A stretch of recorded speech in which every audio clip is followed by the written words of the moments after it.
Hello, everyone, and welcome. This is Industry 4.0 Club on LinkedIn Live. This is our Thursday room or Thursday LinkedIn Live on process or people, process, and culture. And here today we have Taylor Whisenant on from FIRST Robotics, or at least that's what he's going to talk about today. We're going to have a great conversation on understanding a little bit about what that is, what teams are doing, and how potentially you can get involved in it. Um, as usual, we have on LinkedIn Live, you can add your questions and comments. We'll bring those into the conversation as well as we get to them. Um, And as usual, also, if you like having these types of conversation as much as we do, please join our scheduled rooms on either Clubhouse or LinkedIn Live. We have them every weekday, uh, except here we are on a summer schedule. So we have this week it is Tuesday and Thursday rooms we have, and next week's going to be Monday and Wednesday. And our Monday rooms is women in manufacturing. Our Tuesday room is manufacturing future and technology. We have our fireside chat on Wednesdays, and then as here today, we are talking about people, process, and culture.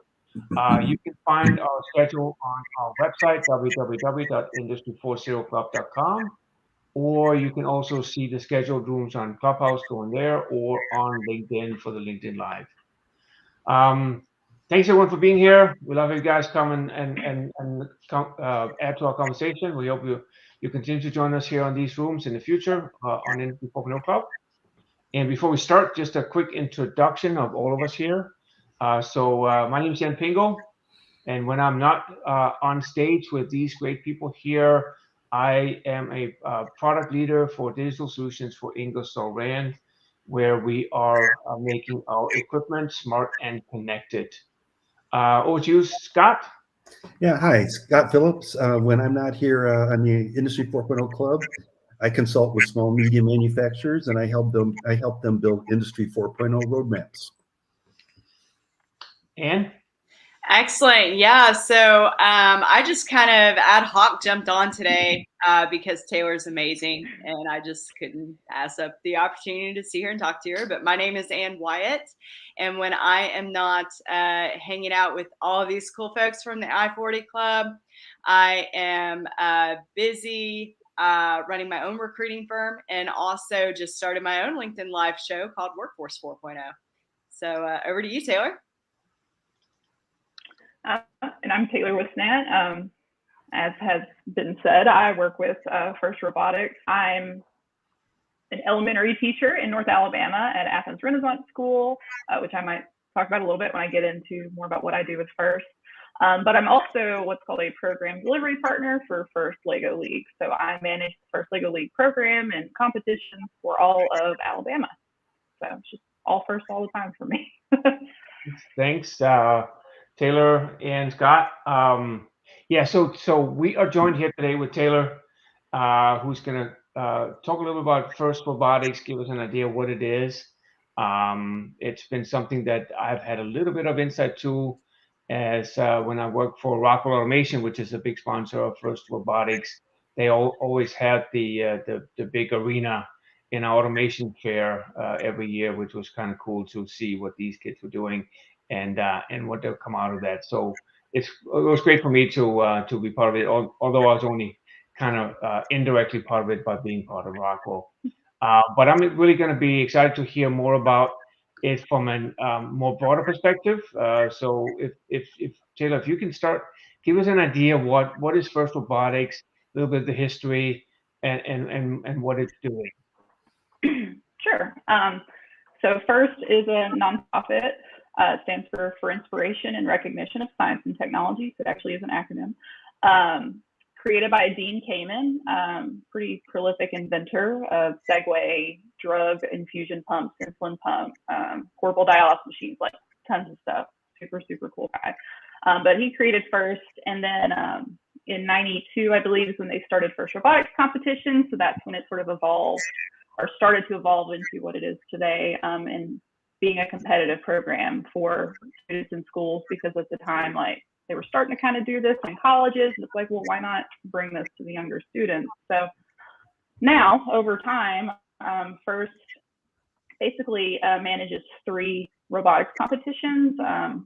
It's a progression of programs to cover from like pre-K all the way up through secondary. So actually the 3 programs, we start with FIRST Lego League. Like I said, that's the program I run for my state. A lot of the field operations people are like me, they're volunteers that are managing things kind of locally with what we call affiliate partners. So like I work with a nonprofit called FIRST in Alabama, and we kind of manage an umbrella over all those FIRST programs in our state. And so different regions and countries and states are like that. But yeah, FIRST Lego League, pre-K up to ages 14 in the US and Canada, or 16 everywhere else in the world. It's very global. So those students are, there are divisions. We have kind of a lower division for the pre-K kids, FIRST Lego League Discover, and then they go into Explore, kind of that lower elementary, and then they go into Challenge, which is kind of upper elementary, middle school. But all throughout, they're researching real world topics, they're speaking to industry experts.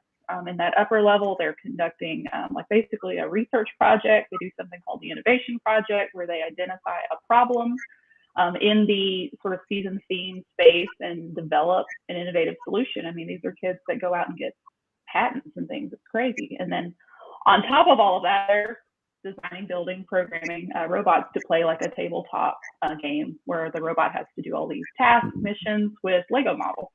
So just super, super cool. And it leads so well into these other programs. So kind of the next step is we have FIRST Tech Challenge, grades 7 through 12. So kind of your upper middle school, high school option. They build like 18-inch cube robots. They play on a 12-foot by 12-foot field. And then you introduce this whole element of like those Lego robots are autonomous. These robots, there's an autonomous piece and a teleoperated piece. They're programming in Java. At a competition, they're playing 2 robots versus 2 robots. So you get randomly all through your matches partnered with another team, and against 2 randomly partnered teams. So your opponent in one match might be your partner in another match. So there's this whole like strategy, scouting, just strategic aspect of figuring out how to play the game in addition to all this work you've done with your robot. And then the final kind of high school program, which I believe is what you've seen, is FIRST Robotics Competition, or FRC. And so similar, it's like just a bigger scale version of what I just described with FIRST Tech Challenge. So they play on a 27-foot by 54-foot field. I mean, it's huge. They're building industry size, 4-foot, 5-foot, 6 feet tall robots. They play 3v3, so you also have that whole strategy of figuring out how to complement each other to play a match in 2 minutes, 15 seconds. And so it's just the coolest thing. And so each of those programs has a season release where you find out like what's the game, what are our constraints, things like that. And then from there, it's okay, we don't tell you how to build a robot, figure it out. So I mean, it truly is, especially at that high school level with FRC. I mean, it truly mimics like a full-on engineering design process. January is when they get their game, and then from there you have until about March, April, whenever you're going to go compete, to do everything. And it's not enough time, and you never have enough money, and there are some constraints on, the robot has a weight limit, the robot has size constraints that change every year. You can use these types of methods for energy storage. There's just lots of stuff in there that you have to know. But beyond those kinds of constraints that are really for safety or practical reasons, beyond that, it's really wide open. So you've got teams who are, working in machine shops and or even like connecting with industry. Like my school, we don't have a machine shop. I'm going to end up trying to connect with some businesses locally that do to cut parts for us or things like that we can't do in-house. But it's just such a cool experience. So that's kind of the overview, the big umbrella overview of FIRST. No, that is so cool. That's so cool. So how did you get involved in this? So in high school, I was on an FRC team, a FIRST Robotics competition team here in North Alabama. right down the road from where I am right now, actually, at a local career technical like high school that has multiple high schools that students go there for tech and gifted programs. And so those students all kind of come together and they're on that team. And so it started with that. And I mean, FIRST doesn't happen without masses and masses of volunteers. I mean, it's how this all works and how it all runs. And so even doing that in high school, I started volunteering in high school at other FIRST events, doing my work with my team and competing with my team. And while I was on the team, I worked a lot of, there's a whole marketing side to this. You run your team like a business. You are trying to get sponsorships and funding and recruit members and make connections with all types of industry. Like, even if you're not like a super technical person, there's still something for you to do on a team, guaranteed. Like, there's marketing, there's graphic design, there's web design. There's just so much stuff in addition to the technical stuff. We say it's more than robots, and truly it is. There's even this whole element of community service and engagement and giving back and getting kids excited about STEM and things like that is kind of put on the teams to go do. So I did a lot of that on my team in high school, but I also was a robot driver. So I fell in love with the whole, that strategy scouting kind of aspect of everything. So, but I volunteering and eventually just all kind of fell into place where I got to come on as the role of the program delivery partner for FIRST Lego League.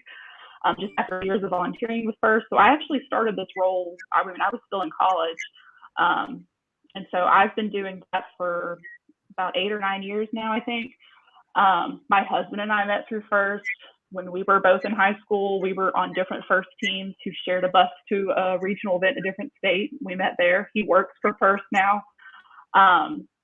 Together, he and I have coached teams, mentor teams. We run events. We go travel the country to volunteer at events. It's just what we do all the time. So that's kind of how I got stuck in. And we always like to say in the FIRST community, like, there's no exit plan. Like, a big chunk of the people who volunteer or are in these leadership roles in FIRST are alumni. It's an easy way to kind of sustain the organization too, because it's just that good. The mission is that good, and it's so fun, and the power of what you can get from it. So I want to interject something just really quickly, because I finally made it over to the Career Technical Center that you were telling me about it. And I said, man, I'll have to go over here and check this out. And I kind of want to give some perspective just from my experience when I went in and toured. I got to tour the robotics lab and got to see all the cool things and what they're doing over there. And because when you were telling me, I had this kind of misconception, and I think that's something we talked through too, was like, okay, is this for is this for post high school? Is this secondary school? And you're like, no, this is for the high school, all the high schools. And I was like, okay, so it's like a vocational school. And you were like, yes and no. Okay. I was like, okay. So I drove over there. It's right over behind Steelcase, right? And right to there, and met everybody, toured the lab, got some more information. And it's so important that I'm bringing this up, because we're always talking about how do we get kids more involved in manufacturing at a younger age, instead of waiting until they've graduated high school and everything. And so I went in there, I got the pamphlet and everything here. But essentially, I mean, they have so many different classes. It's not just, like robotics. It's not just like auto mechanic. It's not anything like that. This is not my vocational school from high school, is what I'm really trying to say here. They have such diverse programs, but they have this cool pre-engineering program where the students in high school, these are high school kids that can come, they graduate, they're already certified in solid ed CAD. They've already had introduction to programming using Python. They've already completed manufacturing basic skills given by Lockheed Martin. And they've already been certified in OSHA 10. That's amazing. 17 and 8-year-olds. And I'm just like, well, we know what we're doing. when Phoenix gets to that age. So just wanted to provide some more context behind that, because it's so important that, I feel like our audience could really appreciate the full spectrum picture.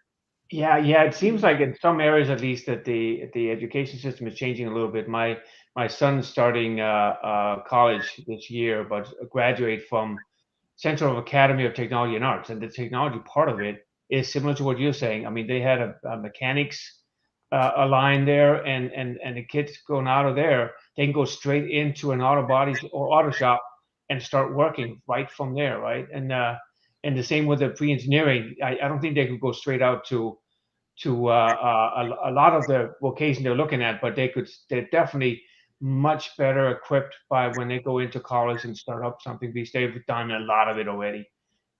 So yeah, it seems, I'm glad to hear as well in your school that it's something similar to that. That's really cool. Mm-hmm. Well, and so, like I said, I was in, there's a county district and a city district. So like I went to school in the county, and this tech school is part of that county district. And there is a relationship between the city and the county, and the city kids can go.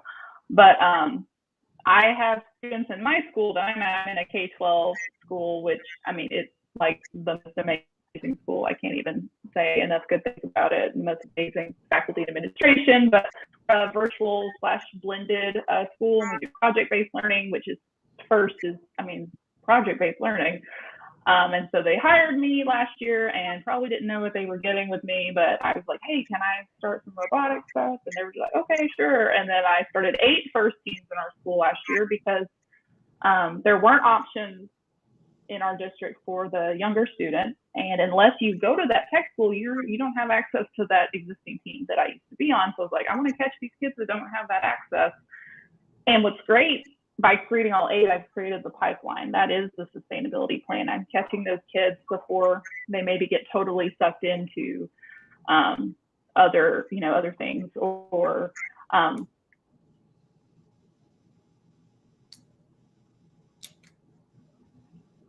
the best.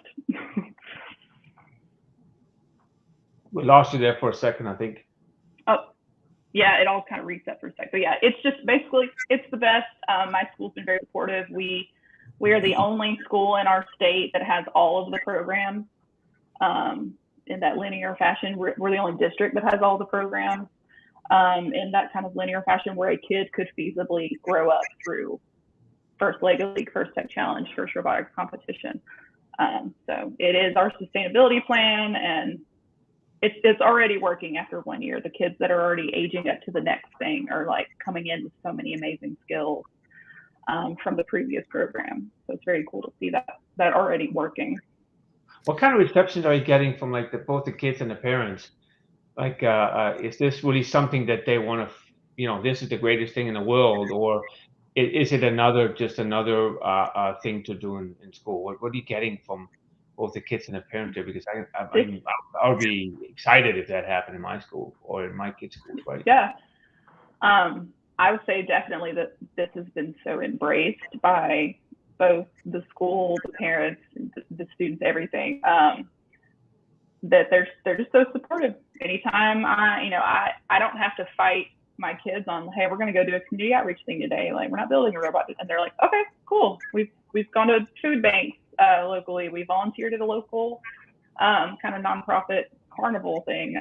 We're doing all these kinds of things too, to kind of put ourselves out there. The kids they do it. They love it. They get it.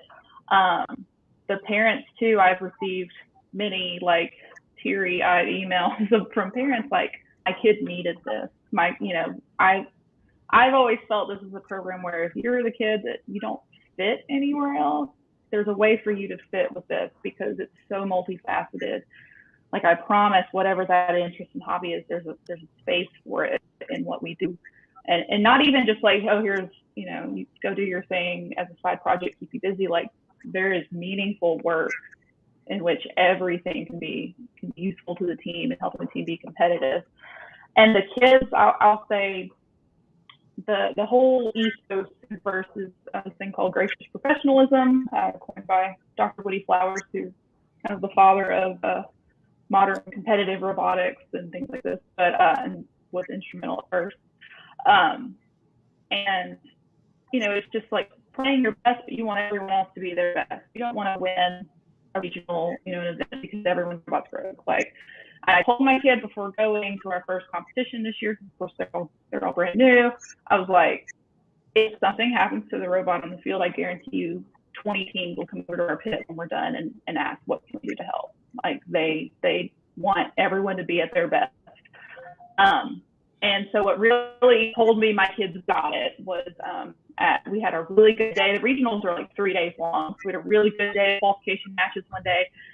Long day. We'd worked through a lot of bugs and things. And at the end of the day, exhausted, tired, ready to go home, our kids are sitting in the pit beside ours with another rookie team who was really struggling with things. And our kids were in their pit helping them fix the robot, who then the next morning we played a match against them, and they played like crazy defense against us. I mean, like, they won the match at Alliance, and a lot of it was blocked us the whole time, knowing that it would hurt us, strategically.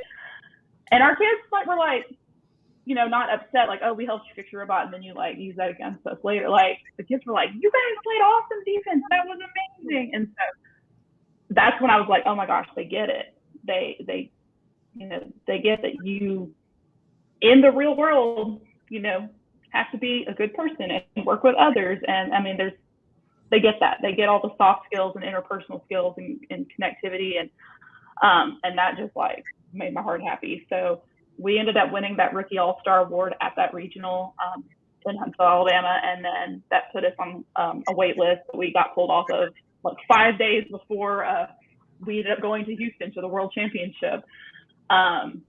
And they were just so excited for the opportunity. It's just, they were like the sweetest group of kids who totally embraced this. They're mentoring these younger teams that we have, which looks good for our team, but it helps out those lower teams. And again, is that sustainability. Like, everyone has just been so supportive of this. I just don't, like I said, I don't think they knew exactly what they were getting into with me. I think they just kind of let me run with it. And then they're like, oh, this is what it is. And even like my administrators and other faculty in the school like came to see us compete and things like that. Like, and I've been in other schools and districts where that didn't happen. So we just feel like a lot of love locally for what we're doing here. So it's great. Hey, Taylor, I'd like to ask a question. You've been involved now for so long. You mentioned as an active participant and coach, and now you develop programs. What's been the biggest change? If you had to step back and say, what's changed over the last 5-10 years? Is it the people who are participating, or is it the technology, or the corporations, or what are the biggest changes? For sure, I feel that the programs have changed a lot and have evolved a lot over time. I think at their core, it's not like an FRC game doesn't look super different than how it used to look, but the programs are so like, I feel like they're more connected now. There is more of a logical progression and connections between what the Lego kids are doing and what the high school kids are doing. Because now when we have like a new season, all of those games, all those challenges across the programs are all themed similarly. So everyone's kind of working toward this, sort of same challenge space, theme space. So like this upcoming season, for example, like First Lego League, their challenge, all their stuff got released a couple days ago. First Tech Challenge will get released in September. FRC will get released in January. And it's all based around the future of energy and sustainability. So at all levels, our kids are working on these. And over time, like First has developed common core values across the programs. I just feel like there's so much more connectedness and like a logical, these aren't totally independent programs, there's action. So I'd say that's probably the biggest thing for me. And I will say also in high school, when I was on the team, we went to the World Championship my sophomore year when I was a robot driver in Atlanta, and I did not enjoy it. It was huge. It was not as fun. You didn't get to play as many matches. Like it was like too much compared to a regional. But now I volunteer at the World event every year anyway, but then I also got to take a team this year, and I've taken a team in another district a couple of times as well.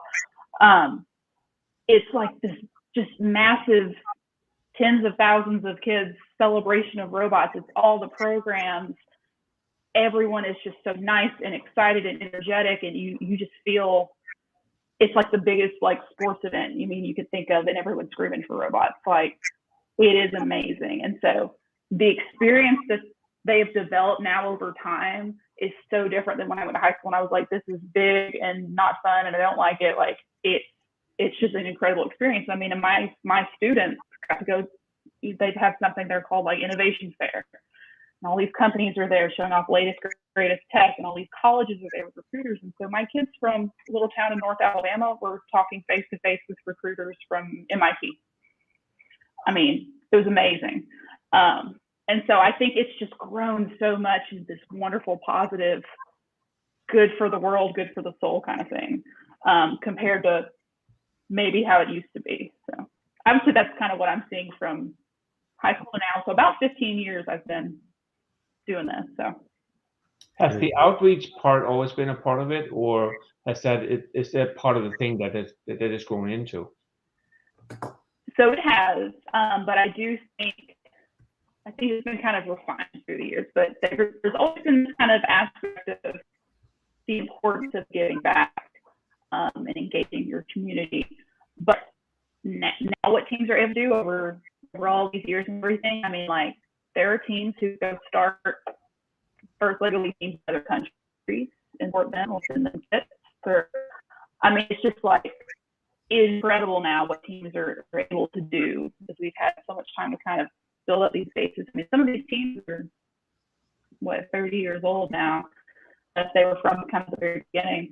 So they've had all this time to develop these resources. But for sure, the outreach thing's always been part of it. There's something I like to tell people when they're trying to figure this out: if you win the robot part of an event, you get a big trophy. It's nice. You get a silver trophy.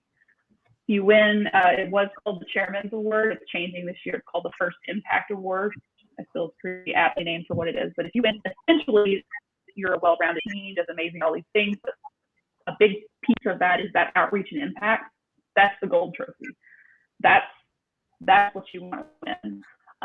It, again, truly more than robots. So I just appreciate how well-rounded and full body the whole program is for that. But yeah. That's awesome. Can I bring up, we've got a couple of questions and comments. Can I bring those up if that's okay with everybody?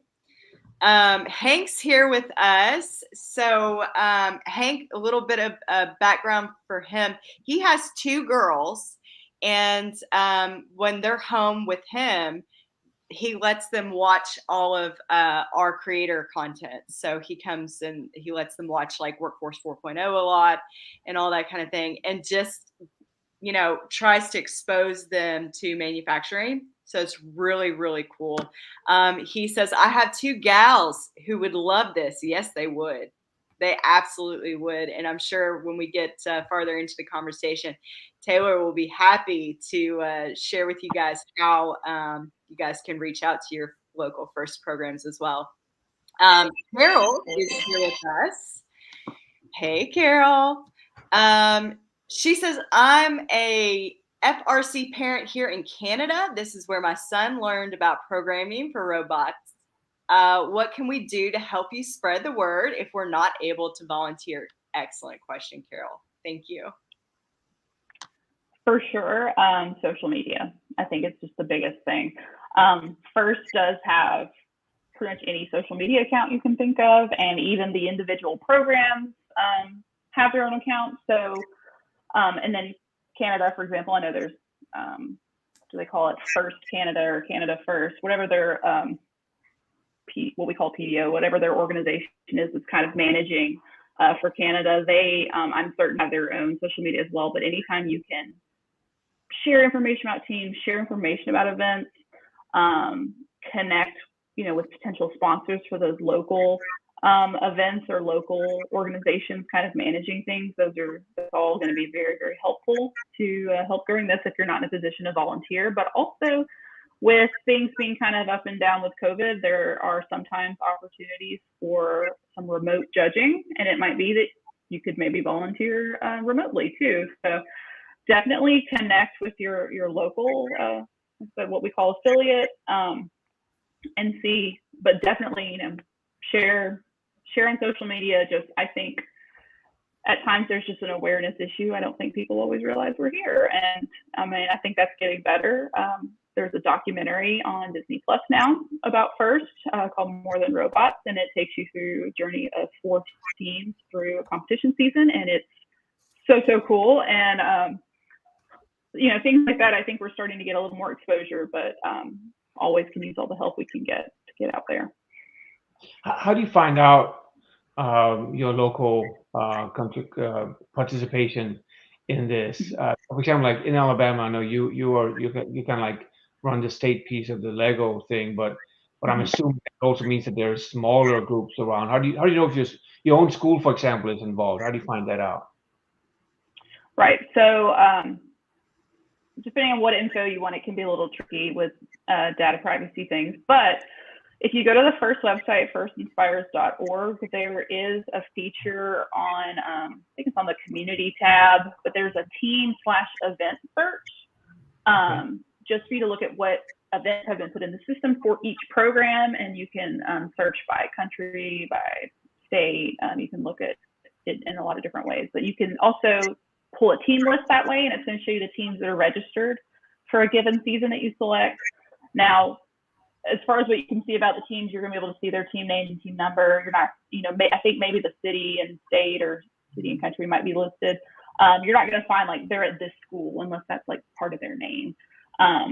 But you could also reach out to that local, again, your local affiliate, and maybe get more info that way too, if that's something you're needing, or you're trying to match up sponsors or mentors or something with a school.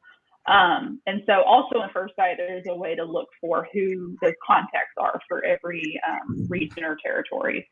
So there's an option to search and find those local contacts. And then, like I said, a lot of times the individual affiliates, like FIRST in Alabama, has all social media and has a website and everything, and you can like go through there to find more contacts. But usually you have to kind of work your way to that program person, and generally there's a person for each program, like in your state. So like in Alabama, we have a regional director who handles the RC. We have an FTC program delivery partner. I'm the FLL program delivery partner. And then sometimes you have a few other people that are in supporting roles too. But yeah, those are gonna be your big things, is check social media. And then there are a couple different ways to search on the FIRST site. Also, if you make an account on the FIRST site and you say that you want to volunteer, you can see events that way and actually go in and choose volunteer roles and get matched up and all that. So that's another option too. And that's my husband who just put the link in the chat where to find local support. But it is all schools, right? Doesn't have to be. It doesn't have to be. Okay. Some teams are community-based. Some are private schools, some are public schools, some are homeschool groups, some are friend groups, some are neighborhoods. So there's no restriction on how you are a team. So we get all kinds of groups. And I want to brag on Taylor for a second too, because I had heard through the local media did a story on their trip to Houston, and I had heard that we had a FIRST program. I went to the website. I found out that yes, we did also have a Legos program, and I was like, man, I've got to figure out a way to get a hold of her. I need to talk to her. Phoenix would love this. And it was just, some things, y'all, are divine. They're divine intervention. I don't care what anybody says. But I went to a Fridays after 5 event that we do on Fridays here in Athens. And all of a sudden I look over and there's these high school kids with this robot, and they're doing all these cool things. And there's lights, and there's like, it's moving around the sidewalks. People are like, what is happening? Checking it out. It was really cool. And I was like, that's the girl I need to talk to. And I want to brag because she always has her group out in the community doing things like that. Like she said, volunteering at the kitty carnival that we have through, is it Lions or Rotary Club? Lions Club, yeah. If you look at their social, Taylor's done such a good job with that. But she's got pictures up of her taking her kids over to the robotics park here locally and touring the robotics park. They're at the farmer's market. She's got them out so often that it's like if you get out, there's a good chance that you'll run into her, and you'll be more affiliated that way. So she does a great job with that. I wanted to brag. Thanks. Also, I don't think you said already that in your section in the Houston World Championship, you got number 12 out of 72 or something like that, right? 75. 75. We were 12th ranked after all those qualification matches where you end up in all those random pairings and everything. Yeah. So we checked, we looked, so we don't have a way to really track how we did overall because of the way the divisions work. But if you look at all of the 6 divisions, we were the highest ranked rookie out of all the fields. So that was pretty cool. Again, as being a rookie. And not only that, like, we were ranked pretty highly. I'm just super proud of my kids because I was running around volunteering and I wasn't even really with them most of the time. And I would be like watching the matches on my phone while I was on another floor of that building and checking in with them. And I was like, oh, y'all are doing amazing. And they just had so much fun. It was great. So one thing we talked about was the idea, and I think Ann mentioned it too, we want to encourage STEM and manufacturing and want to get these kids to kind of see manufacturing as a positive opportunity here. And then I look at you, and although you went first, you didn't go to manufacturing. So you can tell a little bit about what you inspired you to where you are today, and then what was that journey? Because I think I read something about that you actually did start in engineering a little bit, but then switched over to teaching, right? Mm-hmm. Yeah. So FIRST definitely exposed me to engineering and got me interested. And then through that tech school, the program that I was in there, the kind of gifted and talented program, I was not even in a tech program because when I was in high school, it was like tech was like, if you weren't smart, you went to tech. Like that was the narrative that was pushed. And I'm glad that seems to be changing.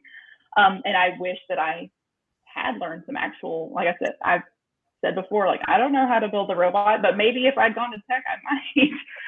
But yeah, so I started on engineering, and then in high school, in that program, I was able to go do an internship for 6 weeks with our local county engineers. So I kind of got into civil engineering and thought that was really cool.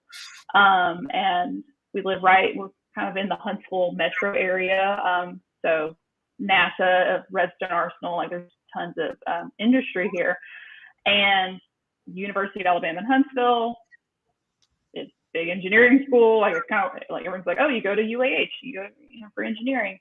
So I started out in civil engineering and did that for 4 semesters, and then hit a point where I was like, I really want to be a teacher. And my husband was at the time he was in school and working on teaching program too, in addition to some other stuff. But ended up making that switch and thinking, well, I can still do what I want with FIRST in this way. I can still give back to this program that I love so much and feel like taught me so much, in this way. Ended up going in, switching to teaching. And then that I was still in school for teaching when I took over this role.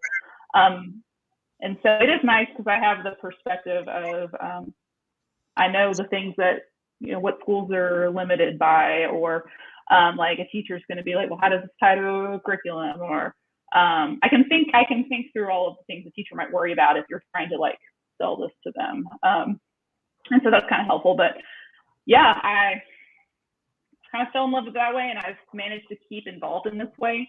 And I do wish that I'd had more experience with technical program, but like I said, I'm glad that narrative seems to be changing, and my kids are super into it. I mean, and sometimes it's even fun that I don't really know what to do because like no one can ever say I did this for them because they did it.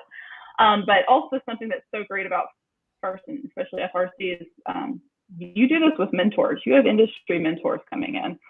There is never an expectation that a teacher is doing all of this on their own. Like, I will help my kids find the tools they need to do what they want to do. But we have like 3 mentors with our team, a parent who's an electrical engineer, my husband who's software engineer, and then FIRST actually has a platform, I guess you can say, called the Mentor Network, Virtual Mentor Network. And it's a mechanism by which basically, like, if you're industry person, you're like, hey, I really want to mentor a team, you can set up a little profile. And if you're a team, you can say, hey, we really need mentors in this area, and it'll help do some matching.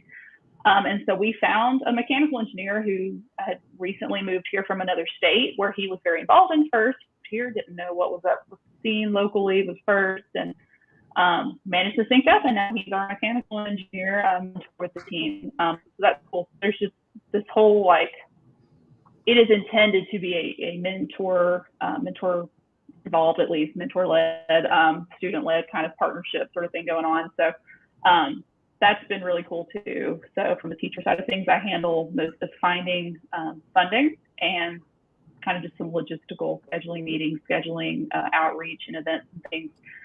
But as far as all the technical stuff, my mentors handle that. They set up workshops and teach the kids how to do CAD, how to do programming, how to do everything. I mean, and then the kids can kind of just run with it from there. And the mentors are just kind of there to make sure they don't saw a handoff or anything. But like I said, I wish I had more of that background, but it's been amazing to partner with people who do have that background, and something that I've been really working hard on. Like Ann said, I took the kids to our local, what we call Robotics Technology Park, which is mostly a training facility for industry in Alabama, mostly automotive, I believe, but that use robotics in the workforce. And it partnered up with a local community college, and it has that kind of program too. But I'm like working on, we're going to go to Tennessee Valley Authority. So we're going to go to basically a power plant, a nuclear power plant that's local later in the fall because of the whole energy theme this season. I wanted them to see how do they use robotics. And we're looking at a couple other steel manufacturing plant that's local. So I'm trying to connect my kids with industry as well and help them. That helps them with networking, but also just seeing what are all these possibilities with what we're doing with the team actually out in the real world. What do we do with that? For TVA, call me. I will be happy to chaperone. Great. We'd love it. They have one of those, what are they? The Boston Dynamics, the dogs, the Spot. And so they have one of those there that they send into some of those places they can't send people to do some testing and things. And so just things like that, that maybe you wouldn't think of on the surface. There's another company locally where I'm working on getting in touch with. They make robots that like paint buildings and stuff. So trying my best to connect my kids with all those opportunities too. Like I said, a lot of my kids are on the team because they don't necessarily have access to that tech school. And so they are missing some of that. And so as much of that as I can put into what we're doing, that's what I'm trying to do. Cool. So I just checked online. I can see that you've got a contender in North Carolina. I think it probably in the Triangle, the NC Avengers with a rookie year of 2022. So they just started. So next year they're going to be competing, I think, right? So we'll see. Yeah, that's awesome. But they're not. I don't think they're not that close. But it would have been interesting to see if there's anything close to it. So, what is the what do you typically see like statewide? I mean, how many different teams do you have, for example, in Alabama? Not a ton. Most of our teams across all of the FIRST programs are kind of pocketed in North Alabama because of the industry we have available. It's easier to find those industry mentors and funding. It's just easier to get that support. I live in North Alabama, so that can be challenging for me from a leadership perspective too, to try to tap into contacts and resources beyond my immediate scope.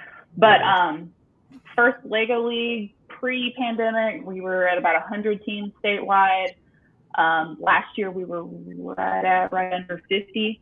And so teams are starting to kind of register right now. So I don't know where we're going to land with that, but we're trying to rebuild and find resources and increase those numbers.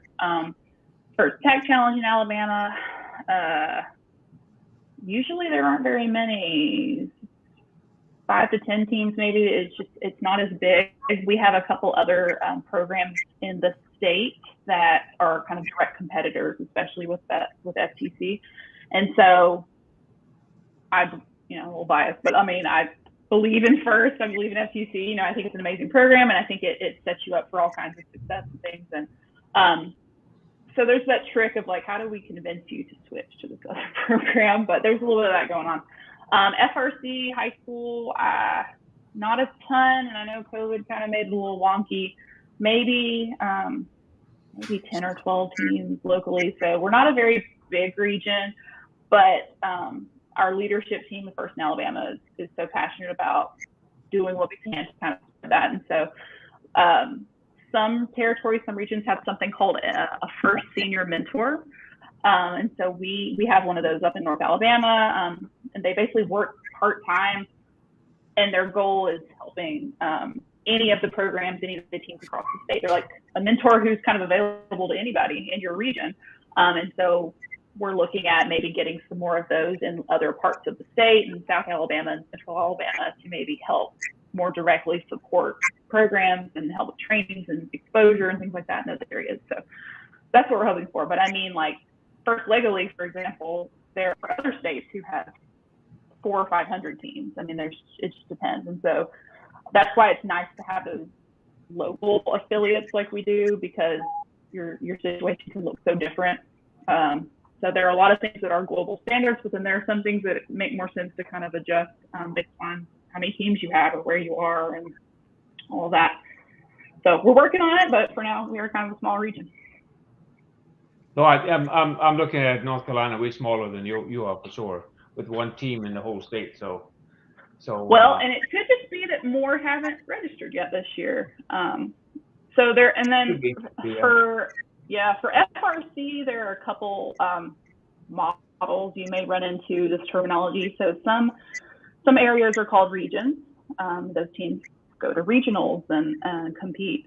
For example, in Alabama, we are a region. We have a regional in North Alabama, but like as a team in a region, I can go out and compete at other regionals in other regions. So like I'm looking at a second event for my team this year. We might go to St. Louis. We might go to Orlando. I don't know where we're going to go yet. But some states, if they have like lots of teams, they can become something we call districts instead of regions. And so districts kind of operate on a more locked model within an area, and they have like another tier, like a district event and then like a district championship and then world rather than regional to world.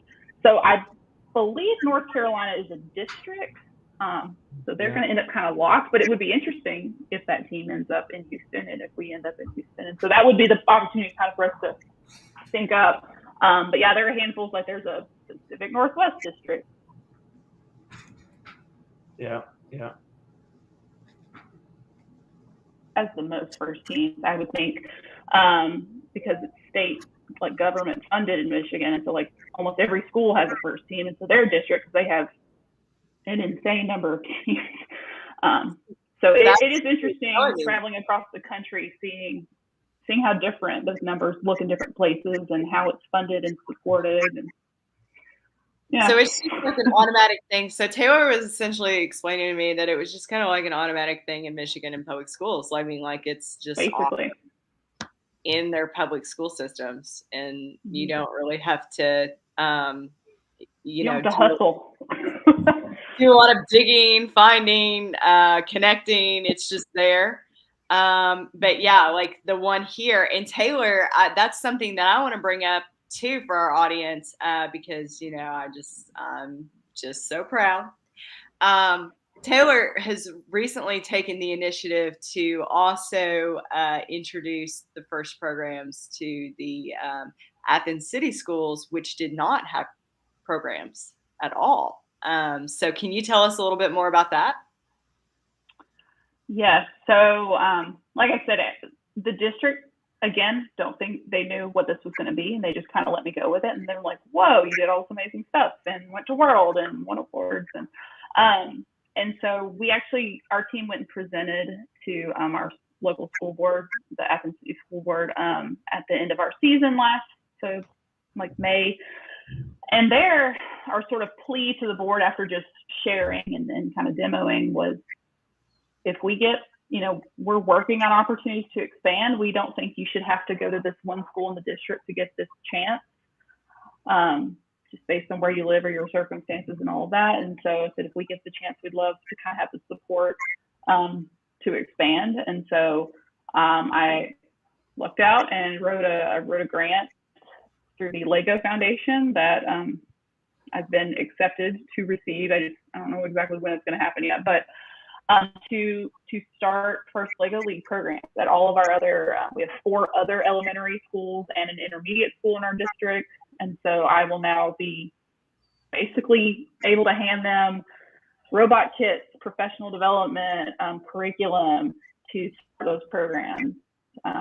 So, you know, even though I have like the First in Alabama leadership thing kind of going on, and how do I promote across the whole district or across the whole state, but then I also have this lens of I'm part of this school district, and how do I make sure all the kids in the district can do this, because I, again, believe in it and think it's the greatest thing ever. Like, I don't want them to miss out on it. And so that's something I've been working on, is how do I expand locally in addition to what I'm doing at that kind of leadership level statewide.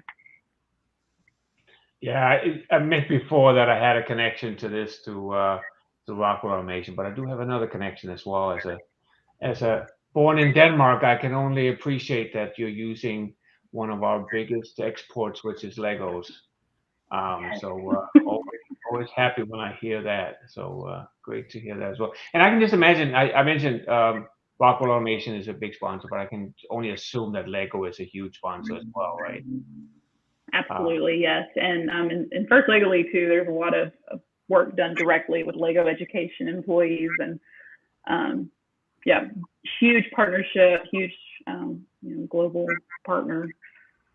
Did you just first maybe even influence some of the Lego development? I don't know. It might be more the other way around, really. Like, first start figuring out how some of their games and things might work based on the Legos. I don't know. That would be cool, though.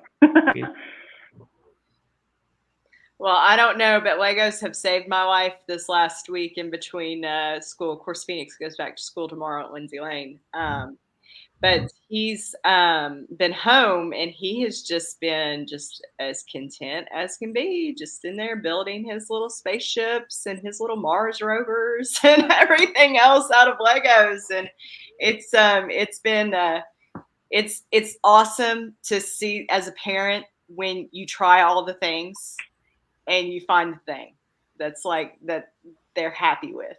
And I'm excited about getting him over to you and letting him spend some time with your first program this fall. So we're happy, we're excited, and I promise I will be a good supporter and parent of the cause. So you just let me know. All right. And it is, I think too, it's a much healthier to be playing with Legos than sitting in front of the iPad for a couple hours, right? So great stuff there. Yeah, if we can get that kids and young teens interested in this from that perspective, and using the hands again, right? That's kind of like what we're missing a little bit for kids today. Is they get bogged down in just looking at that iPad or the iPhone or whatever it is for the whole day. This is much better, much more engaging, and a better learning experience too. So can only appreciate that. That's great. Hey, this has been a really great conversation, and I've been online trying to look and see, and I might try to see if I can get my school involved. I want to definitely dig into this a little bit, maybe even help, because I mean, Charlotte is not a bad city for both industries and industrial automation and stuff like that. There's a lot of cool stuff here, and I'll definitely encourage everybody else that's listening in here, go to firstinspires.org and check out to see what's in your area. Can you help sponsor something, start something, or contribute in any way possible to get these kids in this, because it's really great. I mean, it's amazing. It's amazing stuff you guys are doing, and I really appreciate it. Absolutely. Thank you. Yeah, especially if you're just trying to figure out, see it, just go volunteer at an event. And honestly, I think, because of the scale of the high school event with FRC, like, go volunteer at an FRC event. It's something you can't even really explain to anyone. You have to experience it, and I mean, you'll be hooked. It's just how it is. Like, I don't know how you could do that and not just have a huge blast and see just how amazing all these teams are. So definitely look locally and find ways to volunteer. And all of the content, like you're right. Like, so like I just looked at the content online of what was from like the world championships and everything. I mean, you're right. It looks like the Super Bowl. I mean, it is, everybody is hyped. It's high energy. It looks like just so much fun.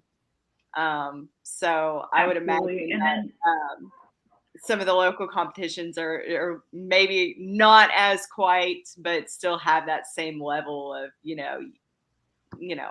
sports something sports oriented energy. Yeah. Well, and something like my kids mentioned about going to Houston, like in our division of 75 alone, my kids were playing with and against teams from Turkey, Israel, Brazil, Mexico, Canada. I mean, like, where else, sports or something. I mean, like, where else are they going to get to go have that kind of experience? Even locally, like our local regional, we usually have teams from Brazil and Mexico and Canada, even sometimes like, and teams getting to go, rural Alabama, get to go like work with these other kids from across the country. And it's super cool. And just seeing how everyone had the same problem to solve and how differently everyone solved it. And it's just the best. So you can't even explain the energy of these events. And again, under that lens of gracious professionalism, you have the plus of everyone is so nice and helpful. And like I said, if anything goes wrong with your robot, like everyone's coming by to check on you and fix it or loan parts or whatever to get you up and running again. Like nobody's going to let you sit there with a broken robot and just be kind of kicked out. Like it's just such a good, positive environment. And just like I said, just the most fun. It's just what I've dedicated really all my free time to. I say that I do first and then I get paid to teach, but it's the best. That is so cool. Yeah. So, hey, as I said, it's been a great conversation. I really appreciate all your information. And again, as I mentioned before, it's not just about learning to build robots and program Python, right? There's so many other aspects to this for kids. So I really think this is something everybody that has an opportunity to do it. If there's something close to where you are, get involved.